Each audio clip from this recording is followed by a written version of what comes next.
శుక్లాంబరధరం విష్ణుం శశివర్ణం చతుర్భుజం ప్రసన్నవదనం ధ్యాయేత్ సర్వవిఘ్నోపశాంతయేత్. గురుర్బ్రహ్మా గురుర్విష్ణుః గురుర్దేవో మహేశ్వరः గురుః సాక్షాత్ పరబ్రహ్మ తస్మై శ్రీగురవే నమః.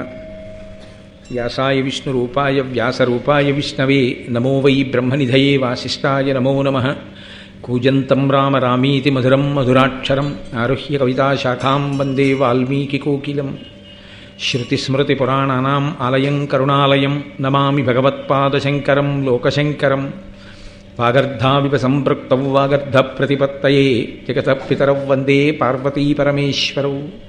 సూక్తిం సమగ్రయతున స్వయమేవ లక్ష్మీః శ్రీరంగరాజమహిషీమధురైః కటాక్షైః. వైదగ్ధ్యవర్ణగుణగుంభనగౌరవైర్యాం కండూలకర్ణకుహరాः కవయోధయంతి. హైమోర్ధ్వపుండ్రమజహన్మకుటం సునాసం మందస్మితం మకరకుండలచారుగండం బింబాధరం బహుళదీర్ఘకృపాకటాక్షం శ్రీవేంకటేశముఖమాత్మనిసన్నిధత్తాం.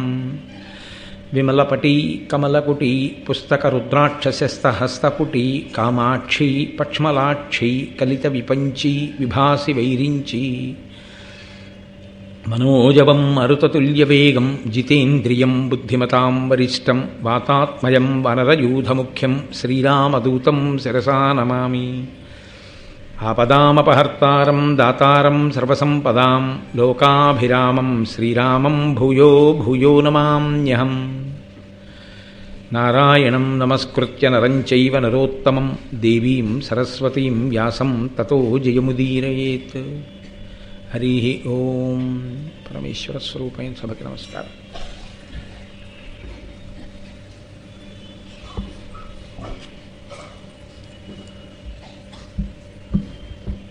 సాక్షాత్ నారాయణాంశ సంభవుడైనటువంటి వేదవ్యాసుడు భూత భవిష్యత్ వర్తమాన కాలములను ఎరుగున్నవాడైన కారణం చేత ఆయన ఆ సత్యవతీదేవి వద్దకు వెళ్ళి ఇక రాబోయేటటువంటి కాలంలో ఈ ధృతరాష్ట్రుని యొక్క కుమారులు సమస్త దుర్గుణములకు ఆలవాలమై విశేషమైనటువంటి అసూయతో ప్రవర్తిస్తారు కాబట్టి ఇక ముందు వినబోయేటటువంటి విషయం అంతా కొంచెం కష్టంగానే ఉంటుంది నీకు. అంటే సత్యవతీదేవిని అంబికని అంబాలికని దృష్టిలో పెట్టుకుని చెప్పినప్పుడు అయ్యో వంశం పెరగాలని నువ్వు కోరుకున్నావు, కానీ ఇప్పుడు జన్మించినటువంటి బిడ్డల యందున్నటువంటి దుర్గుణముల రీత్యా ప్రవర్ధిల్లేటటువంటి ఆ కుటుంబ కలహములను విని ఓర్చుకోవడం నీకు బాధగా ఉంటుంది ఆ పెద్దరికం నిలబడిన చోట. అందుకని ఈశ్వరుడు యందు మనసు లగ్నం చేసి చక్కగా తపస్సు ప్రారంభం చెయ్యమని చెప్తే ఆవిడ కోడండ్రైనటువంటి అంబిక అంబాలిక అని తీసుకుని అరణ్యానికి వెళ్ళి పరమేశ్వరుని యందు మనసుని లేపి తపస్సు చేసి స్వర్గలోకాన్ని పొందింది. మనకి సనాతన ధర్మంలో ఇది ఒక గొప్ప విషయం. లోకంలో ప్రతిదానికి కూడా మనం ఏం చేస్తామంటే చేరిపోతున్న దాన్ని లెక్క కట్టేసుకుంటాం. ప్రతి విషయంలోనూ కూడా భోజనం చేస్తున్నాం అనుకోండి కడుపు నిండిపోతోందన్న విషయం తెలుసుకుంటాం. మంచినీళ్ళు తాగుతున్నాం అనుకోండి, మీరు ఎంత దాహంగా ఉండి మంచినీళ్ళు తాగుతున్నా నా కడుపు నిండిపోతోంది ఇంక ఈ నీరు అక్కర్లేదు అని నిర్ణయం చేసేసుకుంటాం. ఒక ప్రయాణం ప్రారంభం చేసినప్పుడు ఆ చేరవలసినటువంటి ధ్యేయాన్ని గమ్యాన్ని చేరిపోయాం కాబట్టి ఇక మనం ప్రయత్నం చెయ్యక్కర్లేదు తెలుసుకుంటాం. జీవితకాలం గడిచి వెళ్ళిపోతున్నప్పుడు తను రుణం తీర్చుకోవడానికి ఎంతవరకు చెయ్యాలో అంతవరకు చేసేసి మనవల్ని చూడాలి చూసేసాడు అయిపోయింది. ఇంకా తరువాత సాధ్యమైనంత వరకు నేను 100కి 100 పాళ్ళు యథాశాస్త్రంగా అన్న మాట అనకుండా ఉండడం తప్పు, కానీ కనీసంలో భగవంతుని పట్ల దృష్టిని ఎక్కువ పెట్టేయవలసినటువంటి అవసరం ఉంటుంది. ఎందుచేత అంటే జీవితానికి కూడా ఒక పరిమితి ఉంది కదండి. అది నిరంతర కొనసాగింపుగా కొన్ని వేల సంవత్సరంలో ఏదో బ్రతికే అవకాశం ఉండదు. మనం సనాతన ధర్మంలో చాలా గొప్ప విషయం ఏంటంటే మనం పునర్జన్మ సిద్ధాంతాన్ని అంగీకరిస్తాం. జీవుడు ఈ శరీరాన్ని విడిచిపెడితే ఏమీ ఎక్కడికి వెళ్ళిపోడు, మళ్ళీ ఇంకో శరీరాన్ని పుచ్చుకొని వస్తాడు. మళ్ళీ ఇంకో శరీరాన్ని పుచ్చుకొని అన్న మాట అనగానే దానికి కష్టసుఖాలంటూ ఉంటాయి కదా. ఈ మనసే ఉంటుంది అప్పుడు కూడా. ఉన్నప్పుడు వెంటనే ఏమడుగుతాం మనం, బాబు ఏ శరీరం అయినానండి సుఖంగా ఉండాలంటాం. అది కుక్కో పిల్లో పేనో నక్కో ఏదైనా కానివ్వండి సుఖంగా ఉండాలండి అంటాం. సుఖంగా ఉండాలండి అన్నప్పుడు సుఖంగా ఉండడానికి ఆలంబనం, సుఖంగా ఉండడానికి హేతు ఒక్కటే, ఈశ్వరారాధన పుణ్యము. ఈ రెండూ మరి చేయకపోతే వచ్చే జన్మకి పెట్టుబడి ఏది? చేసుకున్న పుణ్యం వ్యయమైపోయింది, ఈ జన్మలో చాలా అనుభవించేసావు, బోల్డన్ని దండలు చేయించేసుకున్నావు, బోల్డన్ని సన్మానాలు చేయించేసుకున్నావు, చక్కగా సంతోషంగా కాలం గడిపేశావు, ఇదంతా పుణ్యం వ్యయమైపోయింది. మరి వచ్చే జన్మకి మోక్షం పొందేసేయడం అనేటటువంటి దాన్ని నేను తిరస్కరించాను. మంచిదే ఆ ఆలోచన, అది అసాధ్యము, దుర్లభము, అసలు అసంభవము. ఇలా అంటే అసలు ఇంకా ఋషులు చెప్పింది ఎందుకు? అది అసంభవం అన్న మాట నేను అనను, కానీ అంతకన్నా ఉత్తర జన్మ ఉండే అవకాశం ఉంటుందేమో అన్న కోణంలో కూడా ఆలోచించడం చాలా అవసరం. కాబట్టి అప్పుడు భగవంతుని యందు పూనికతో జీవించగలిగినటువంటి ధృతి ఏర్పడాలి అంటే దానికి అధ్యవసాయము అని ఒకటి కావాలి. మీరు చూడండి, దీపాన్ని చాలాసేపు చూసి కళ్ళు మూసుకుంటే మీకు దీపమే కనపడుతుంది. సాధన దేని గురించి చేస్తామో ఆ చేసినటువంటి సాధన యందు లోపల నిలబడిన వస్తువు ఏదో అదే ప్రాణోత్క్రమణమనందు కనపడుతుంది. అందుకని చివరి దశకి వెళ్ళేటప్పటికీ ప్రయత్నపూర్వకంగా ఈశ్వరుడి వైపుకి తిప్పాలి. అలా తిప్పకపోతే చాలా ఇబ్బంది వస్తుంది. ప్రయత్నపూర్వకంగా ఈశ్వరుని వైపుకి తిప్పుట అన్న మాటలో రెండుంటాయి. ఒకటి, మీరు ప్రయత్నం చేయడం ఒకటే కనపడుతుంటుంది కానీ ఫలితం అన్నది ఏమీ ఉండదు.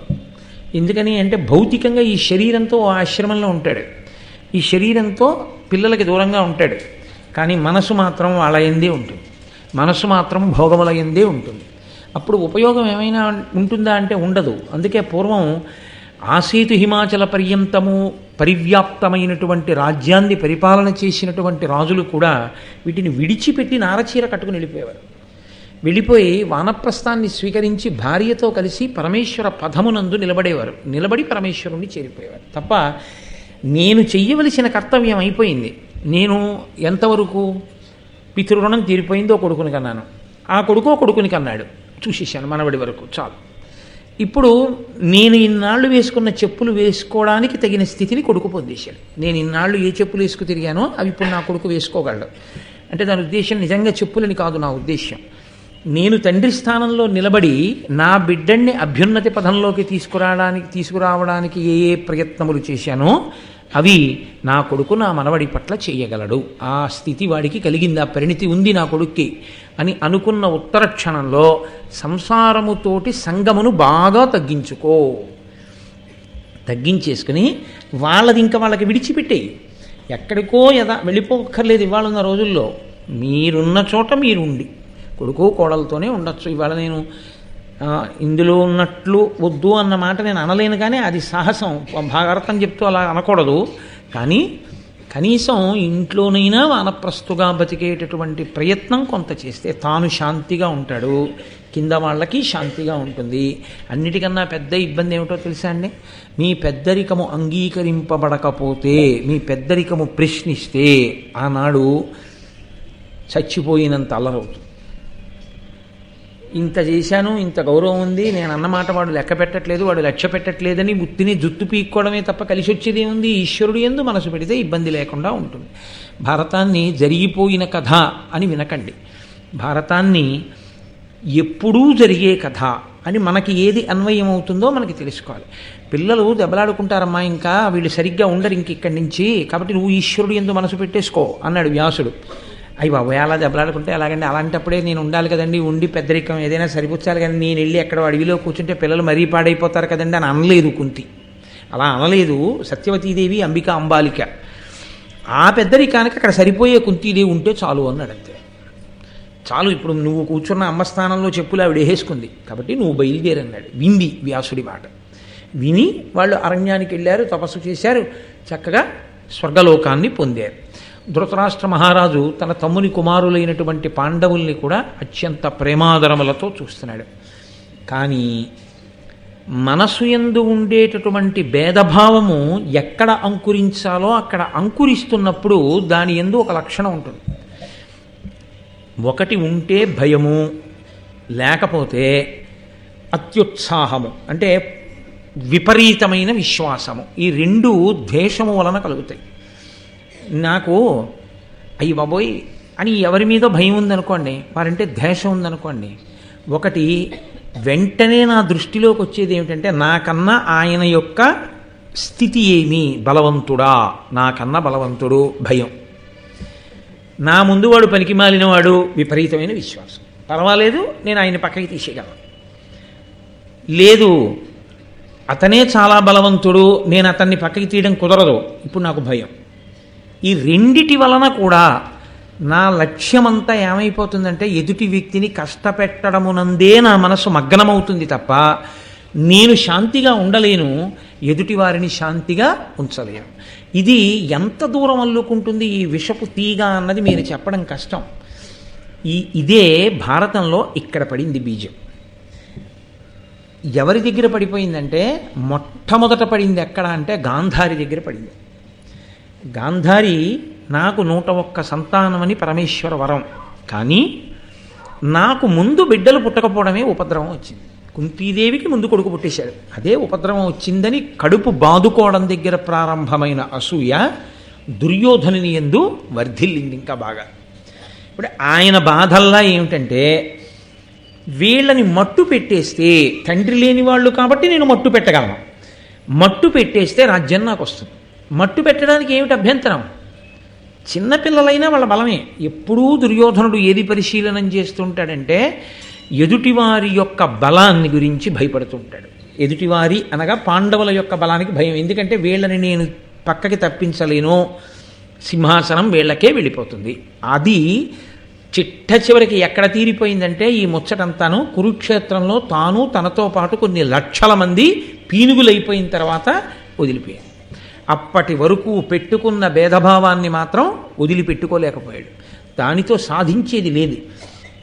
అదే ప్రేమభావన చేత ఎంతటి అభ్యున్నతిని పొందవచ్చు. కాబట్టి ఇప్పుడు మొట్టమొదట పాండవుల 5గురిలో దుర్యోధనుడికి భయం అన్నది ఎవరి వలన ప్రారంభమైందో తెలుసా అండి? భీముని చేత ప్రారంభమైంది. ఎందుచేత అంటారేమో, గురువుగారి కటాక్షంతో ప్రకాశించేటటువంటి బలం ఒకటి, తనంత తాను ప్రకాశించే బలం ఒకటి. ధనుర్విద్య ఉందనుకోండి, ధనుర్విద్య ధనుర్వేదం కాబట్టి గురుముఖత నేర్చుకోవాలి. గురుముఖత నేర్చుకుని అస్త్రములను ఉపదేశం పొందితే బ్రహ్మాస్త్రం, ఏదో రౌద్రాస్త్రం, ఐంద్రాస్త్రం, ఇవన్నీ ఉపదేశం పొందాడనుకోండి, ఆయన బక్కగా ఉంటాడా బలంగా ఉంటాడా మీకు అనవసరం. ఆయన చేతిలోకి అస్త్ర సంపద వెళ్ళిపోయిందా, ఇప్పుడు ఆయన తన చేతిలో ఉన్నటువంటి అస్త్ర సంపద చేత మట్టు పెట్టగలడు ఎవరినైనా. అప్పుడు ఆయనంటే భయం. అందుకని ఇప్పుడు అర్జునుడంటే భయం లేదు. అంత గొప్పవాడైనా దుర్యోధనుడికి అర్జునుడి గురించి బెంగ లేదు. ఎందుకంటే అర్జునుడి గురించిన బెంగ పెరగవలసిన రోజు ఎప్పుడో తెలుసా అండి? మహాత్ముడైనటువంటి ద్రోణుడు పుడితేనే. ద్రోణుడు వస్తేనే అర్జునుడి యొక్క వైభవం. ద్రోణుడు వచ్చే వరకు అర్జున వైభవం ప్రకాశించదు. ఇది లోపల ఎంత శక్తి అయినా ఉండొచ్చు, వెలిగించే గురువుగారు రావాలి, ద్రోణాచార్యుల వారు రావాలి. అందుకే మహాభారతంలో ద్రోణాచార్యుల వారు కృపాచార్యుల వారు రావడంతో మలుపు తిరిగిపోతుంది భారతం. గురుస్వరూపాలు గురుస్వరూపాలే, ఆచార్య స్వరూపాలు ఆచార్య స్వరూపాలే. కాబట్టి ఇప్పుడు ప్రస్తుతానికి దుర్యోధనుడి దృష్టి అంతా ఎవరి మీదంటే భీమసేనుడి మీదే. ఎందుకని? నన్నయ్య గారు చెప్పకుండా చెప్పారు. ఆయన శరీర బలం ఎటువంటిది అంటే తల్లి ఒళ్ళోంచి జారి కింద పడిపోతే ఆ కింద ఉన్నటువంటి శిల ముక్కలై పిండైపోయి, అంతటి బలం ఆయన బలం. అది దాస్తే దాగేది కాదు బలం అన్నది, అసలు దాగదు. శిష్యవ క్రీడల యందు పిల్లలు ఆడుకునేటప్పుడు ఆ బలం తెలిసిపోతుంది. అయ్యి బాబోయ్, వీడు కబడ్డీ ఆడేటప్పుడు వీడి పక్కన ఒక్కడు ఉంటే మా పక్కన 50 మంది ఉండాలంటారు. ఎందుకని అంటే తెలిసిపోతుంది శరీర బలం. ఆ శరీర బలానికి భయపడ్డం మొదలుపెట్టాడు దుర్యోధనుడు. కానీ ఈ బలము పెంపొందేది దేని వలన అంటే ఈశ్వరానుగ్రహము వలన. ఈశ్వరానుగ్రహము దీని వలన, సద్బుద్ధి వలన. ఎక్కడ దుర్బుద్ధి ఉందో అక్కడ అది నశించడానికి పరమేశ్వరుడు ఏం చేస్తుంటాడంటే సద్బుద్ధిని పెంచుతుంటాడు. దుర్యోధనుడు ఎంత ఆగడం చేయిస్తున్నాడో పాండవుల యొక్క బలం అంత పెరుగుతుంది. కాబట్టి ఇప్పుడు భీముని గురించి చెప్తూ నన్నయ్య గారు అంటారు, వదలక పెనగి పదుండ్రం 10 ఒక్క పెట్ట పట్టి ధరిత్రించెదర పడవైచి పవనుజుడు అదయుండయి వీపులులియ అందర నీడ్చున్. ఆ పిల్లలు ఆట ఆడుకునేటప్పుడు భీముడు ఒక 10 మందినో 15 మందినో నేల మీద పారేసి దొరికితే 10 మందిని లేకపోతే 15 మందిని ఎంత వేగంగా నేల మీద ఈడ్చేసేవాడంటే ఆ ఈడిచినటువంటి ఈడ్పుకి వీళ్ళ పైన వేసుకున్నటువంటి అంగీలు ఎగిరిపోయి ఆ వీపులకున్నటువంటి చర్మం అంతా నేలకి రాపాడిపోయేది. అంత వేగంగా ఈడ్చేసేవాడు. ఇది చూస్తున్న కొద్దీ దుర్యోధనుడికి భయం. ఇంతటి బలశాలి భీముడు కాబట్టి ఆయన ముందు దృష్టి ఎక్కడికి వెళ్ళింది, భీముణ్ణి చంపేయాలి. ఎందుకని ఇంకా అర్జునుడికి ద్రోణాచార్యుల వారు రాలేదుగా. ద్రోణాచార్యుల వారు కూడా వచ్చేసారనుకోండి, అక్కడి నుంచి ప్రారంభం. అయితే ఒకటి మీరు జ్ఞాపకం పెట్టుకోవాలి, ఎప్పుడూ అందరి యందు ఒకటి దృష్టే ఉండడం కన్నా ఒక్కొక్కడి మీద ఒక్కొక్కడు ఇలా పెరిగిన వాళ్ళందరూ ఏమవుతారో తెలుసా అండి, తమకి తెలియకుండానే రెండు భాగాల కింద విడిపోతారు. నాకెవరి మీద కోపం ఉందో అంటే నేను ఉదాహరణకి చెప్తున్నాను అంతే, అది మంచి పద్ధతి కాదు అసలు. నాకు ఒకరి మీద కోపం ఉంది, ఆయన మీద కోపం ఉన్నవాడు కూడా నా పక్కన చేరుతాడు. ఆయన అంటే ఇష్టపడేవాడు అటు చేరుతాడు. ఎందుకది అంటే విభాగం అయిపోవడానికి అది ప్రారంభ దశ. కాబట్టి ఇప్పుడు భీముడి మీద ఆయన యొక్క దృష్టి అంతా నిలబడింది. ఆ భీముడు కూడి జలక్రీడలాడుచో కడగి ఆ ధృతరాష్ట్ర తనయుల అతుల శక్తి లెక్కించియు పదుండ్రనొక్క భుజమున ఎక్కించుకొని వారి యుక్కడంగా క్రంచర నీరిలో ముంచుచు నెత్తుచు గారించి తీరంబు చెరబెట్టు కోరి ఫలార్థులై వారల ఎక్కిన మ్రాకుల మొదలుల వీకబట్టి వడి కదల్చు పండ్లు తడబడు వారలతోన ధరణి మీద దొరుగుచుండ ఇట్టి పాట గాడ్పు పట్టిచే దుశ్శాసనాదులెల్ల బాధితాత్ములైరి. భీమసేనుడు రెండని లెక్క పెట్టుకుని ఈ భుజం మీద 10 మంది కూర్చోండనేవాడు, ఈ భుజం మీద 10 మందిని, ఈ భుజం మీద ఒక 10 మందిని. ఆయన బలం అటువంటిది.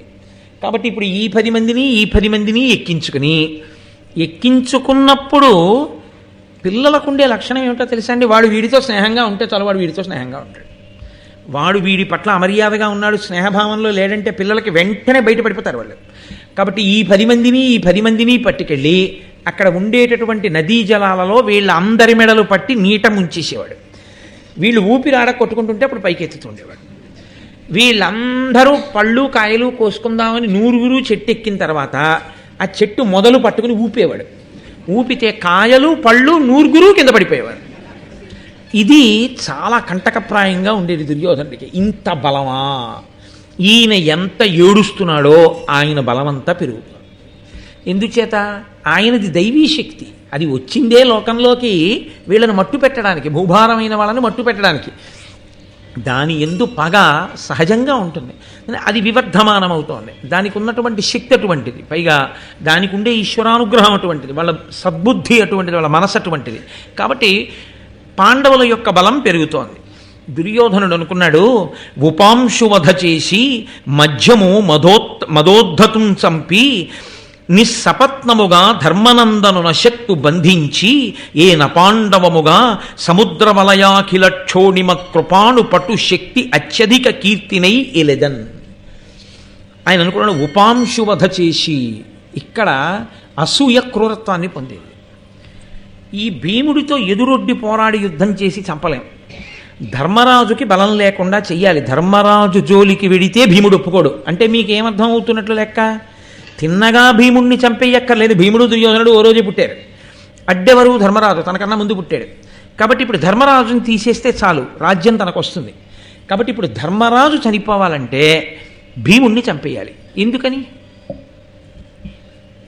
అంటే ఒక విషయం స్పష్టంగా చెప్పకుండానే అర్థమైపోతుంది. ధర్మరాజుకి భీముడికి కానీ, ధర్మరాజుకి మిగిలిన 4 పాండవులకు కానీ వైరం పెట్టడం సాధ్యం కాలేదు. ఇందులో ధర్మరాజుకి భీమార్జునులకి వైరం పెట్టడం కుదరకపోవచ్చు, కానీ ధర్మరాజుకి భీముడికి అర్జునుడికి నకులుడికి సహదేవుడికి వైరం పెట్టలేకపోతే అది కుంతీదేవి గొప్ప.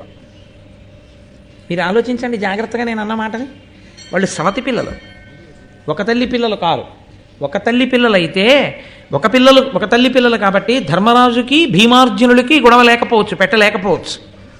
కానీ కుంతీదేవి ప్రేమతో చూడడంలో ఏ పాటి తేడా కనపడినా నకుల సహదేవుల్ని తమ వైపుకి లాక్కోవడం తేలిక. అంటే కుంతీదేవి అంత ప్రేమగా పెంచింది, ధర్మరాజు అంత సొంత తమ్ముళ్ళలాగే చూశాడు, వాళ్ళ 5 ఒక చేతి వేళ్లలాగే కలిసిపోయారు. కాబట్టి ఇప్పుడు ధర్మరాజుని తప్పించడం కుదరదు, ధర్మరాజుని బంధించడం కుదరదు. ఇది ఎప్పుడు సాధ్యం? భీముణ్ణి చంపితేనే. ఎప్పుడు భీముణ్ణి చంపేద్దాం అనుకుంటున్నాడు? చిన్ని భీముణ్ణి. ఎవరు? చిన్ని దుర్యోధనుడు. అంటే చిన్నవాడిగా ఉన్నప్పుడే ఎన్ని కుయుక్తులున్నాయో చూడండి. తన బిడ్డలు కాని బిడ్డలతో తన బిడ్డలు అంత సఖ్యంగా ఉండేటట్టు ఒక తల్లి చేయగలిగింది. తన 9 కొడుకులు తన తోడికోడలు బిడ్డలతో అరమరిక లేకుండా ఉండగలిగేటట్టు ఇంకొక తల్లి చెయ్యలేకపోయింది.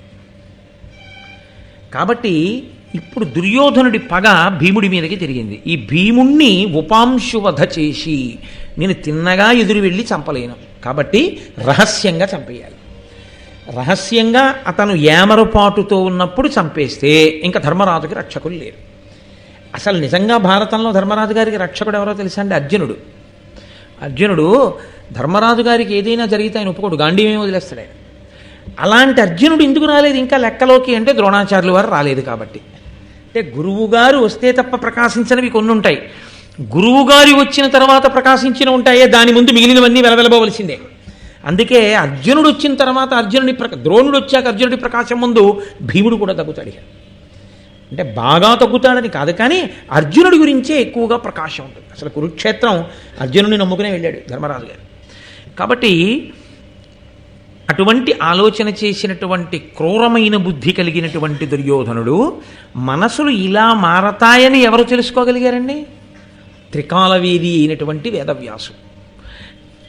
ఒకరోజు వేడుకనొక్కరుండు శతవీర కుమారులతోట జల్లుబోరాడి జయించి అందర అనంత పరిశ్రమ పారవస్యముంగూడి ప్రమాణకోటి అనగుండు సమీరణ నందనుండు మీ యాడక నిద్రవోయి శిశిరానిలముల్ పైవీచుచుండగన్.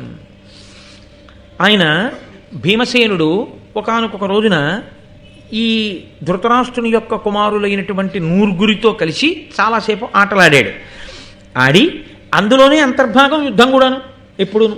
కాబట్టి వాళ్ళని ఓడించాడు. ఓడించి ఆ అనంత పరిశ్రమ, ఒక్కడే ఇంతమందితో పెనుగులాడడం కదండి, అందుకని బాగా బడలిపోయాడు. బడలిపోయి పారవస్యముంగూడి ఆ బడలికి ఏం చేసిందంటే నిద్ర తెచ్చింది, ఒళ్ళు తెలియనితనాన్ని తెచ్చింది. ప్రమాణకోటి అనగుండు, ప్రమాణకోటి అనబడేటటువంటి ఒక తీర్థమునందు నది ఒడ్డున ఆయన చల్లటి గాలి వేస్తోంది. అసలే అలిసిపోయాడు. దానికి తోడు నది ఒడ్డున చల్లటి గాలి వేస్తోంది.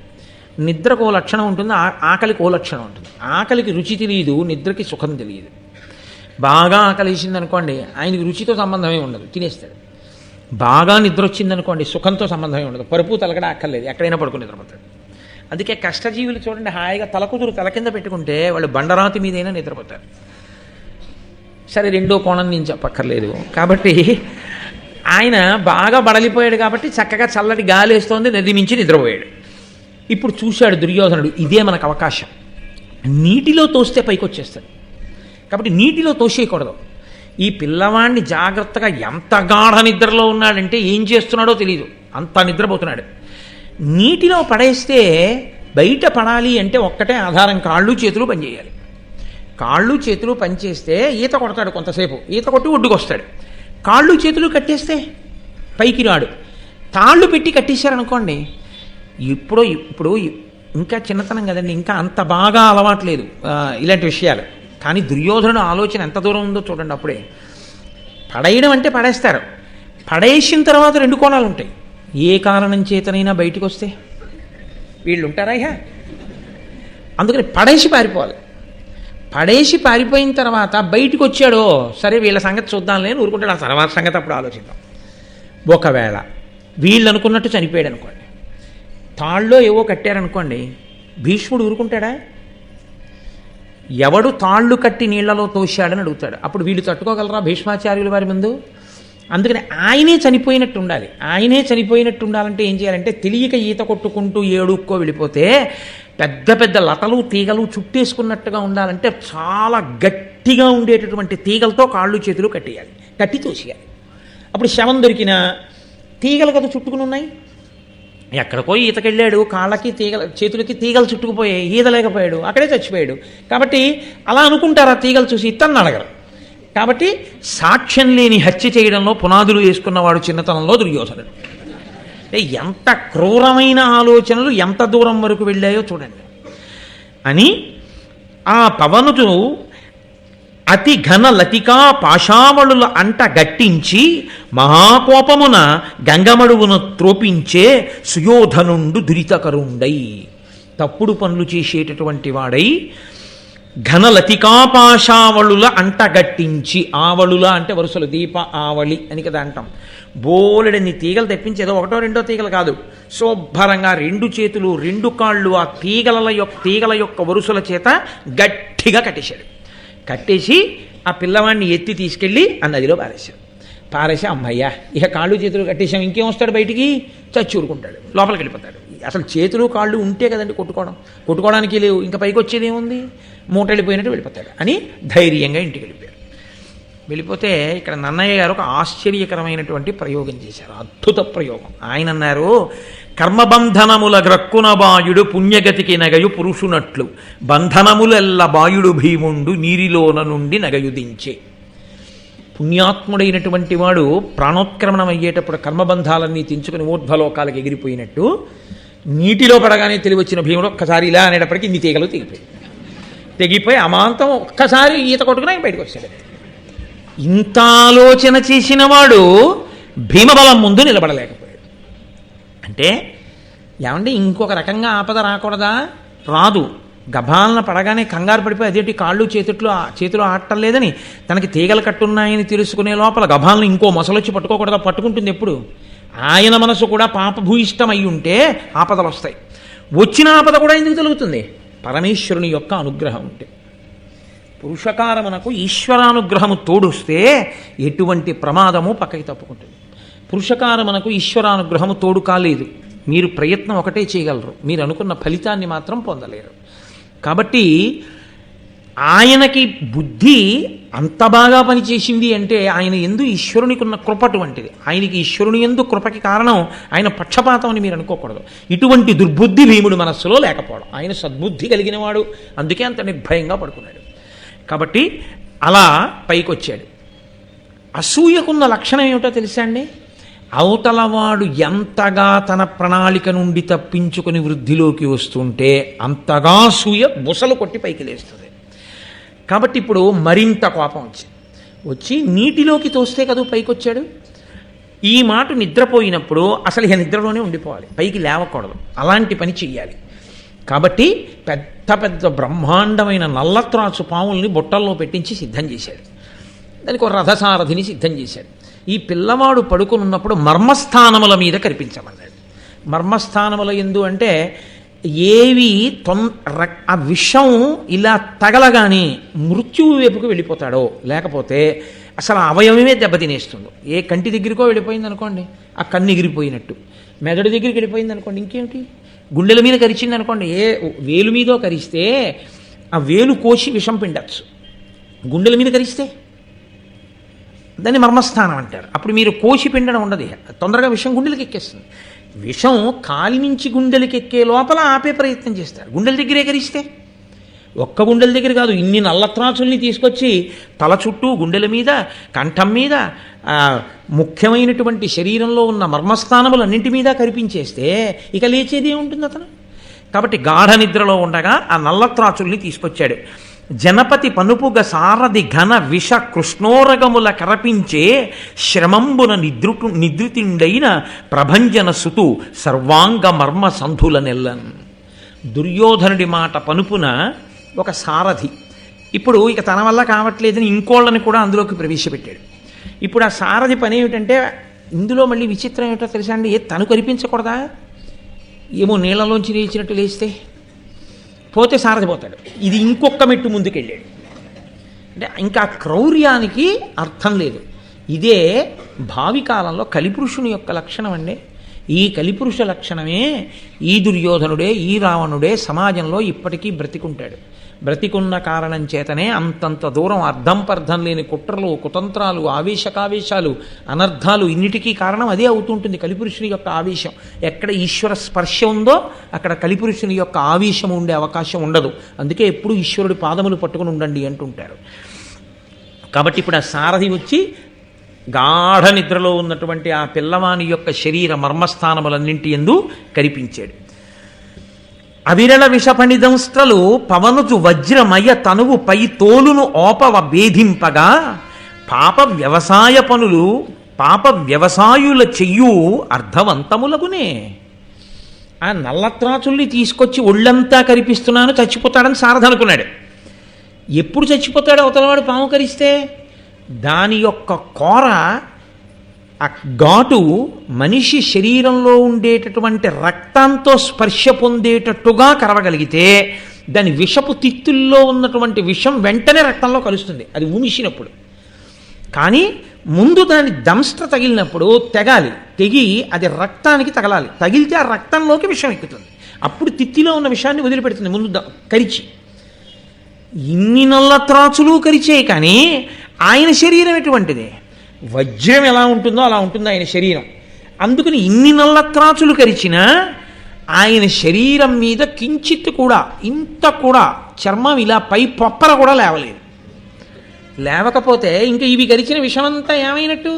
ఆ పైనే ఉంటుంది. ఇలా అంటే పోతుంది. ఇక రక్తంతో కలవందానికి ఆయనకు మృత్యు ఎక్కడ వస్తుంది? ఆయన శరీరమును ఈశ్వరుడు అలా నిర్మించి రక్షించాడు. కాబట్టి ఇప్పుడు ఆ పాములన్నీ వీడు కనిపిస్తున్నాడు, చచ్చిపోతాడు అనుకోండి, అవన్నీ కరుస్తున్నాయి. ఆయనకి ఎక్కిన విషయం లేదు, కానీ ఇవి బుస్సు బుస్సుమంటూ ఓహం ఏనబడి కరుస్తున్నాయి. ఆయనకి ఏమీ ఎక్కడ తెగిన ఘాటు కూడా లేదు, కానీ ఆయనకి తెలివి వచ్చింది. ఆ తెలివి రావడం కూడా ఈశ్వరానుగ్రహం. కాబట్టి ఆయనకి తెలివి వచ్చింది. ఆయనకి తెలివచ్చి చూశాడు. వెంటనే నన్నయ్య గారు ఎప్పుడూ కూడా మనుష్య జీవితానికి పనికొచ్చేటటువంటి మాట, అద్భుతమైన మాట ఒకటి చెప్తుంటారు.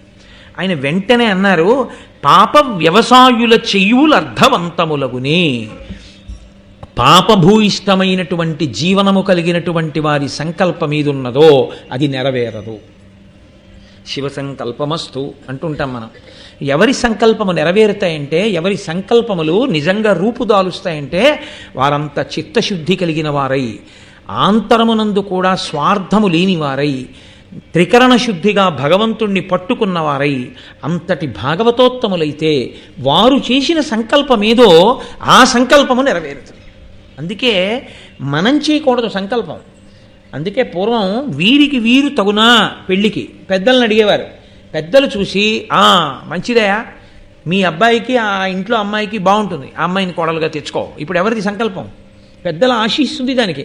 పెద్దలు నిశ్చయించినారు గాన వారి సంకల్పం ఉంది కాబట్టి చేస్తున్నాం. వాళ్ళు పిల్లలు పుట్టవలేదని ఏడవలసిన రోజు ఉండదు, పిల్లలు పాడైపోయారని ఏడవలసిన రోజు ఉండదు. తామర తంపరగా వంశం పెరుగుతుంది, అటువంటి విద్వాంసులు జన్మిస్తారు.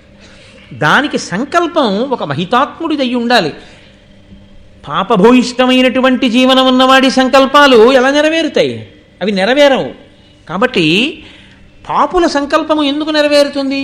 దుర్యోధనుడు పాములతో కరిపిద్దామనుకుంటే మాత్రం ఎందుకు చచ్చిపోతాడు దుర్యోధనుడు? ఇప్పుడు కాదు, ఎప్పటికీ జరగదు. ఇప్పుడు ఈ మాట అంటే దుర్యోధనుడు అంటూ జరిగితే భీముణ్ణి కానీ, అర్జునుడిని కానీ, ధర్మరాజుని కానీ, నకుల సహదేవులకు కానీ ఇలా చంపే ప్రయత్నం ఉండదు. దుర్యోధనుడు మారనంత కాలం పాండవుల జోలికి వెళ్ళినా చంపలేడు. కాబట్టి కురుక్షేత్రం అయిపోయేటప్పటికి దుర్యోధనుడు ఉండడు, పాండవులు ఉంటారు. ఈ పద్యంలోనే తీర్పు చెప్పేశారు నన్నయ్య గారు. కాబట్టి ఇప్పుడు ఆయన లేచాడు. లేచి ఏమిటై పాములన్నీ ఏమిటి, వీడేమిటి అని ఒకసారి చూశాడు. అవేం సామాన్యమైన పాములా? పెద్ద పెద్ద నల్లత్రాచులు చుట్టూ పడున్నాయి. అలగుబలండు భీముడును అంతన మేల్కొని అవిశోరగంబుల చరణంబులంజమరి మొక్కువ వాతను నెత్తు రొల్కగా తలరగ సారథించరిచే తానపహస్తమునన్ వసుంధరా తలమున త్రెళ్ళె సారథయు తక్షణ మాత్రన ముక్త జీవుడై. ఆయన నిద్రలేచి చూశాడు. చూసేటప్పటికి ఏదో అదే పనిగా కండచీమలు కరిచేస్తుంటే నిద్రలేచిన వాడికి నిద్రాభంగం అయితే కోపంగా ఉంటుంది. ఆ కోపం వచ్చిన వాడు ఏం చేస్తాడు? ఏంట్రా ఇవన్నీ ఇలా కరిచేస్తున్నాయని చెప్పి అరికాలతో ఇలా రాసేసినట్టు కండచీమల్ని ఆయన లేచి తన పాదంతో ఆ కింద ఉన్నటువంటి అన్నిటినీ కాలితో రాసేశాడు పాదంతో. అవన్నీ చచ్చిపోయాయి. చూశాడు సారథిని, వాడు హడిలిపోయి లేచి నిలబడ్డాడు. ఏట్రా ఈ పనులు, పడుకుంటే పాములతో కనిపించిన ఏట్రా? ఎడం చేత్తో అక్కడ కొట్టాడు. అంటే కుడి చేత్తో కొడితే ఏమైనా అయిపోతాడేమో. ఎంత నిగ్రహమో చూడండి. ఆయన ఇలా కొట్టేటప్పటికే వాడు ముక్కంట, నోటంట, చెవుల వెంట నెత్తురు కారి వెంటనే కింద పడి చచ్చిపోయాడు. భీముడు కోపాన్ని నిగ్రహించుకుని నిద్రలో లేచి ఎడంచేత్తో ఏం పనులు రావేని ఒక్కసారి ఇలా తాతగారు మనవణ్ణి అన్నట్టంటే వాడు చచ్చిపోయాడు. అరికాలతో నల్లత్రాచులన్నింటినీ ఓసారి ఇలా రుద్ది చంపవతలు బారేశారు. ఇలాంటి వాడి జోలికి ఎడదామని దుర్యోధనుడు అనుకుంటాడు. ఇది చూసిన వాడు ఏమైపోవాలండి? ఇప్పటికి 2 సార్లు అయిపోయింది. ఊరుకున్నాడా? ఇంకా ఇంతకన్నా అదే ఆలోచనలో ఉంటాడు. అదే దౌర్భాగ్యం. వాడి దుర్మార్గం ఎంత ఉంటుందో ఈయనకంత శ్రీరామరక్ష ఉంటుంది. కాబట్టి దీనివల్ల ఏమవుతుందో తెలుసా అండి, పాండవులకో ధైర్యం వస్తుంది, మన తమ్ముడిని పాములు ఏమీ చేయలేవు, మన తమ్ముడిని తీసుకెళ్ళి నీళ్ళల్లో పారేసినా ఏమీ అవడో, ఇవన్నీ వాళ్ళకి సంతోషకారకాలు, ఇవన్నీ నేడవడానికి కారకాలు. ఒక రోజున మరియును ఒకనాడెవ్వరు నెరుగక యుండంగా కౌరవేంద్రుండు ధర్మం బెరుగక విషమన్నముతో గురుకుని పెట్టించే గాట్పు కొడుకున కలుకన్. గాట్పు కొడుకు అంటే, గాట్పు అంటే చూడండి గాలేస్తోంది అంటాం కదండి, అన్నయ్య గారి ప్రయోగం. గాట్పు కొడుకున కలకన్. అలకన్ అంటే కోపంతో. ఎల్లైనా పెట్టి చంపేయాలి, ఎలాగో అలా చంపేయాలి. విషం కదూ ఎక్కట్లేదు లోపలికి. విషం ఎక్కేయాలంటే ఆయనకి అంత శరీరబలం ఉన్నవాడు కాబట్టి బాగా తింటాడు. కాబట్టి అన్నంలో విషం కలిపేయండి అన్నాడు. అన్నంలో బాగా విషం కలిపేశాడు. కలిపి అక్కడ పెట్టారు. పెడితే పాపం భీముడు వెళ్ళి కూర్చుని ఆచమనం చేసి తిందామని కూర్చున్నాడు.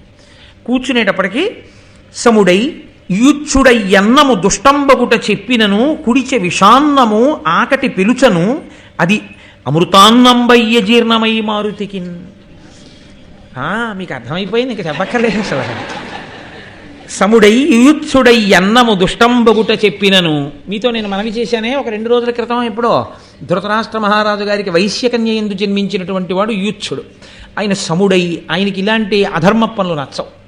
కౌరవులకి ఆయన ధృతరాష్ట్రుని యొక్క కొడుకులకి తమ్ముడే అయినా ఆయన ఇష్టపడ్డావు. అందుకని ఆయన గబగబా వెళ్ళి చెప్పేశాడు భీముడికి, భీమా భీమా తినకు, అందులో దుర్యోధనుడు విషం కల్పించాడు, చచ్చిపోతావు తింటే అని.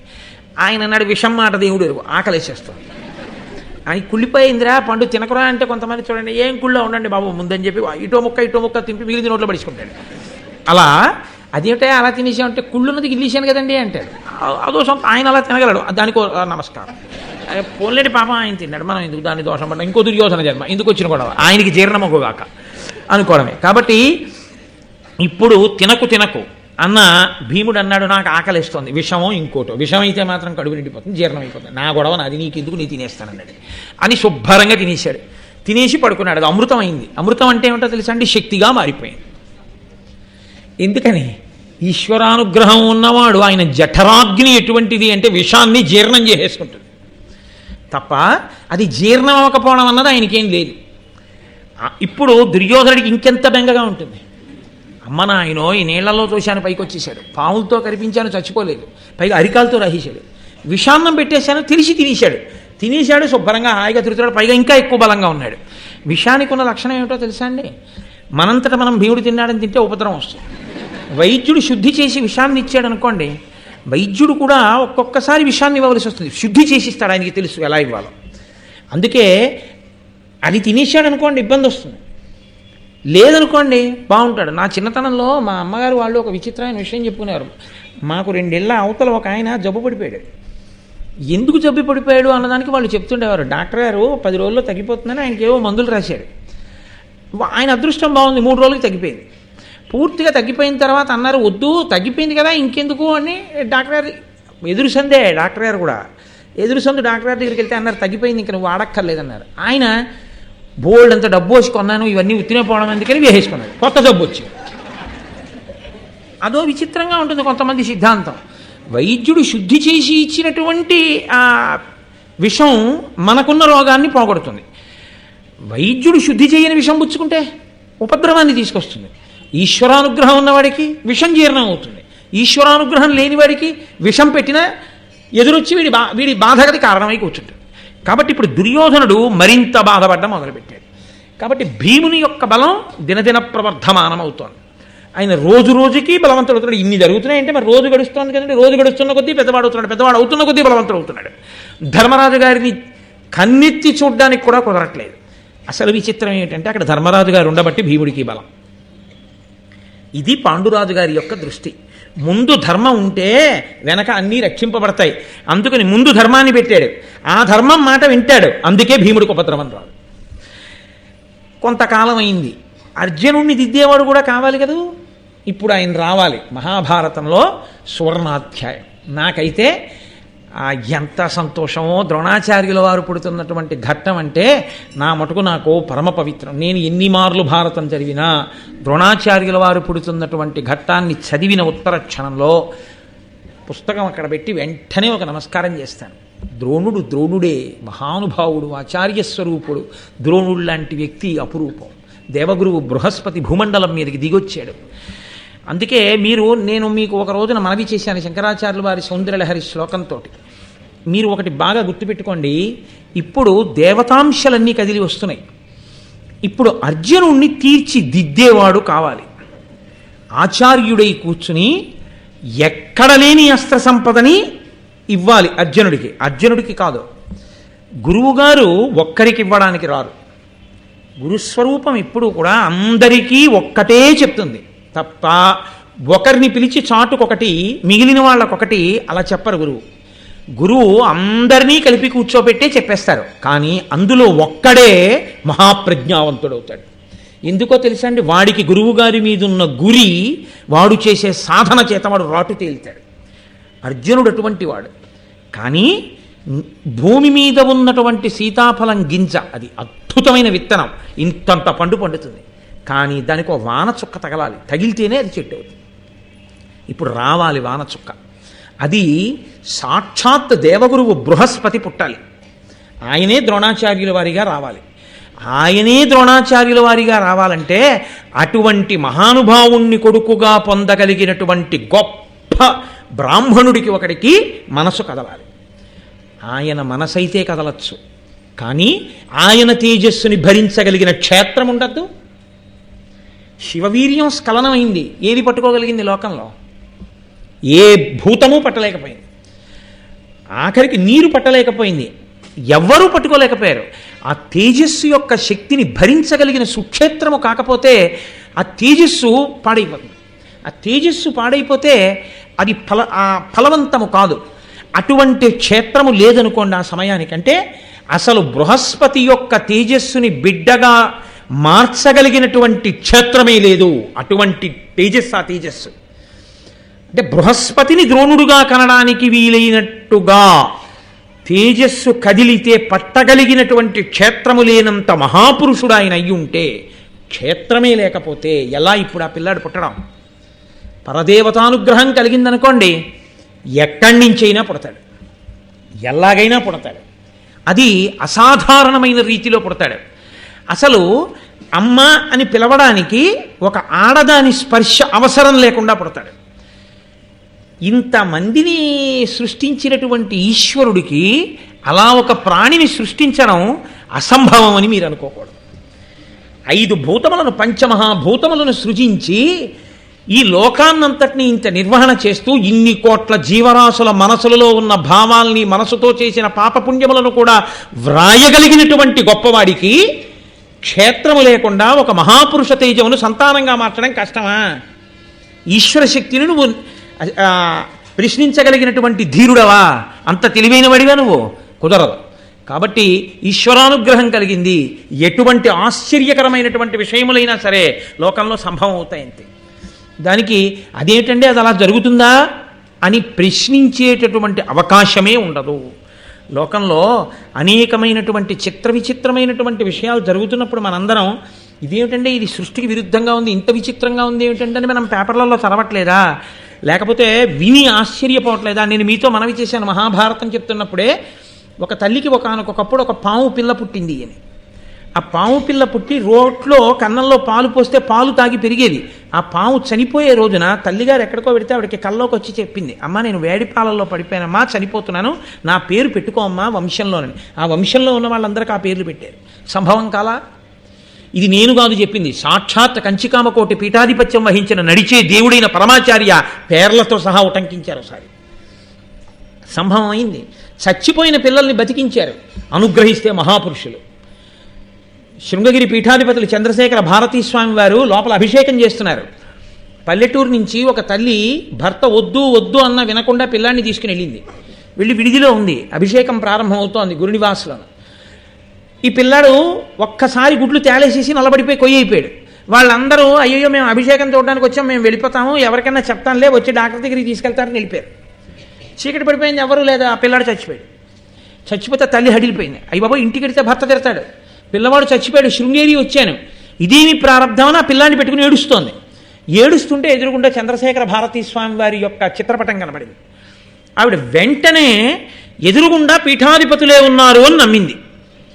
ఆవిడ వెంటనే ఆయన వంక చూసి ఏడిచింది. భర్త వద్దు అంటుంటే వచ్చాను, ఇంత ఉపద్రవం వచ్చింది, మహానుభావా నన్ను రక్షించండి, కొడుకుని బతికించండి అంది. ఆవిడ ఇటు వచ్చి చూసేటప్పటికి ఆ పిల్లాడి చిరునవ్వులు నవ్వుతూ ఉన్నాడు. ఆవిడ ఆ పిల్లాడిని ఎత్తుకుని పరిగెత్తుకుంటూ గురునివాస్కి వెళ్ళింది. వెళ్ళేటప్పటికీ చంద్రశేఖర భారతి అభిషేకాన్ని పూర్తి చేసేసి లోపలికి వెళ్ళిపోతున్నారు గురునివాసులోకి. వెళ్ళిపోతున్నారు, ఇంకా ఆయన తలుపులోకి వెళ్ళిపోతారు, ఈవిడ తలుపులోకి వచ్చింది గురునివాసులోకి. ఆయన ఒక అడుగు లోపలికి పెట్టిన వారు మళ్ళీ ఒక అడుగు వెనక్కేసి ఈవిడ వంక చూసి, ఏమి నీ బిడ్డ సంతోషంగా ఉన్నాడా, నీకు సంతోషమేనా, ఇంకెప్పుడు భర్త మాట కాదని ఏది చేయకు, శుభం భూయాత్తం లోపలికి వెళ్ళిపోయారు. ఎలా తెలిసింది?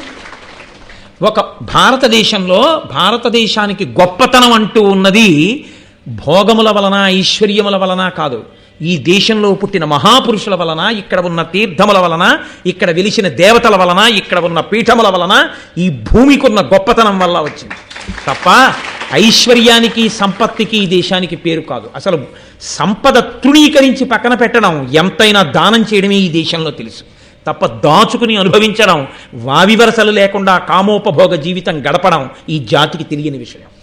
అటువంటి భరత జాతిలో పుట్టినందుకు, ఈశ్వరుడికి పుట్టించినందుకు ఆయనకి చేతులెత్తి నమస్కరించాలి. ఇంత గొప్ప దేశంలో ఇటువంటి క్షేత్రంలో ఈశ్వరా నాకు జన్మనిచ్చావని.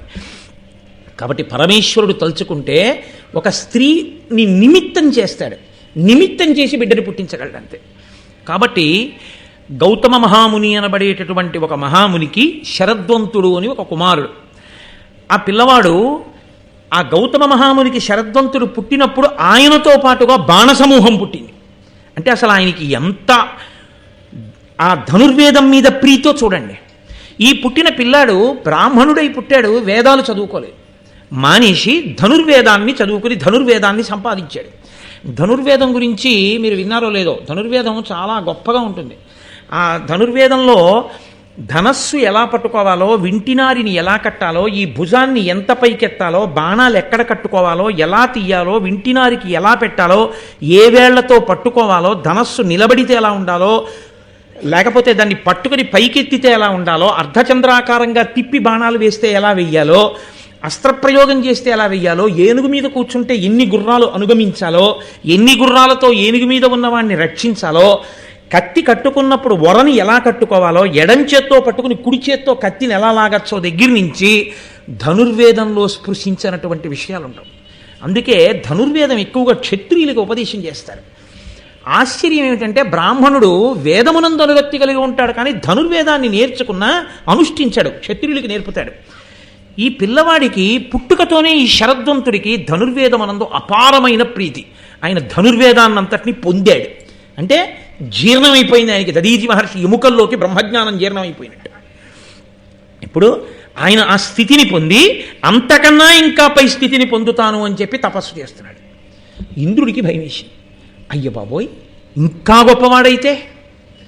ఇంద్రుడు అదో చమత్కారం. ఇంద్రుడు పైకి అలా కనపడినట్టు ఉంటాడు, కానీ అవతల వాళ్ళ గౌరవాన్ని గొప్పతనాన్ని ఉద్దీపింప చేస్తుంటాడు. లొంగితే పాడవుతాడు, లొంగకపోతే ఇంకా గొప్పవాడవుతాడు. కాబట్టి ఇప్పుడు ఇంద్రుడు జలపద అనబడేటటువంటి ఒక స్త్రీని పంపించాడు. ఈయన లొంగుతాడేమో చూద్దామని. ఈ జలపద అనేటటువంటి స్త్రీ వచ్చినప్పుడు ఒక మహాత్ముడు జన్మించాలి అని నేను మీతో మనవి చేశాను కదండి. ఈయన అక్కడ ఉన్నటువంటి శరద్వంతుడు ఆమె వంక చూశాడు. ఆశ్చర్యకరంగా ఆయన మనస్సు కదిలి కామోద్రేకం కలిగింది ఆ జలపద అన్న స్త్రీని చూసినప్పుడు. అది పరదేవత యొక్క అనుగ్రహం. ఒక మహాపురుష జననం జరగడానికి ఇంతటి మహాతేజస్వి, ఇంతటి గొప్ప స్థితిని పొందిన వాడికి మనసు కదలడం ఏమిటి? అంటే ఒక మహాత్ముడు పుట్టాలి, కురుక్షేత్రంలో ఒక గొప్ప పాత్ర పోషించగలిగినటువంటి వాడు రావాలంటే పరదేవత వెనక ఇన్ని కదలికలు కదుపుతోంది. ఆయన చూడడం ఏమిటి? ఆయన మనసు కామమోహితమైంది. కామమోహితం అవడం ఏమిటి? ఆయన వీర్యము స్ఖలనమైంది. స్ఖలనం అవడం ఏమిటి? ఆయనకి చికాకు వచ్చింది. ఏమిటిది? నాకు ఈ స్త్రీని చూడగానే మనసు వికలమైంది ఏమిటని ఆయన స్ఖలనమైన వీర్యము వెళ్ళి ఒక రెల్లుగడ్డు మీద పడింది. ఆయన తాను కట్టుకున్నటువంటి జింక చర్మాన్ని, చేత్తో పట్టుకున్న ధనుర్బాణాలని అక్కడ పారేసి వెళ్ళిపోయాడు. దూరంగా వెళ్ళిపోయాడు, స్నానం చేశాడు, వెళ్ళిపోయాడు. కొంతకాలం అయింది. అది ఈశ్వరుడు రక్షించాలి ఇప్పుడు. ఎందుకని అందులోంచి మహాతేజోవంతుడు రావాలి. ఆ రెల్లు గడ్డి మీద పడినప్పుడు ఆ వీర్యము 2 భాగముల కింద పడింది. కొంతకాలం అయిన తర్వాత అది ఒక ఆడపిల్ల ఒక మగపిల్లవాడిగా మారింది. మారి ఆ పిల్లలిద్దరూ ఏడుస్తున్నారు. అటుగా శంతన మహారాజు గారు వేటకెడుతున్నాడు. వేటకెడుతున్నప్పుడు భటులు కొంతమంది వేట కుక్కల్ని వాటిని తీసుకుని ఎడుతూ ఉంటారు. ఒక భటుడు ఈ పిల్లాడిని చూశాడు. చూసి శంతన మహారాజు గారి దగ్గరికి వెళ్ళి, మహానుభావ, ఇక్కడ పిల్లాడు ఉన్నారు, పక్కన ధనుర్బాణాలు ఉన్నాయి, పైగా జింక చర్మం ఉంది, కాబట్టి వీళ్ళు గొప్ప క్షాత్రం ఎరిగినటువంటి వారని నేను అనుకుంటున్నాను అన్నాడు. కృపతో, వాళ్ళెవరో తెలియకపోయినా అత్యంత కృపాళువై తీసుకొచ్చి శంతన మహారాజు గారు ఈ ఆడపిల్లని ఈ మగపిల్లవాణ్ణి పెంచి పెద్ద చేశాడు. శంతన మహారాజు గారి యొక్క కృపచేత పెరిగిన ఆడపిల్ల కనుక ఆ అమ్మాయికి కృపి అని పేరు. ఆయన కృపతో పెరిగినవాడు కాబట్టి కృపాచార్యుల వారు అని పేరు.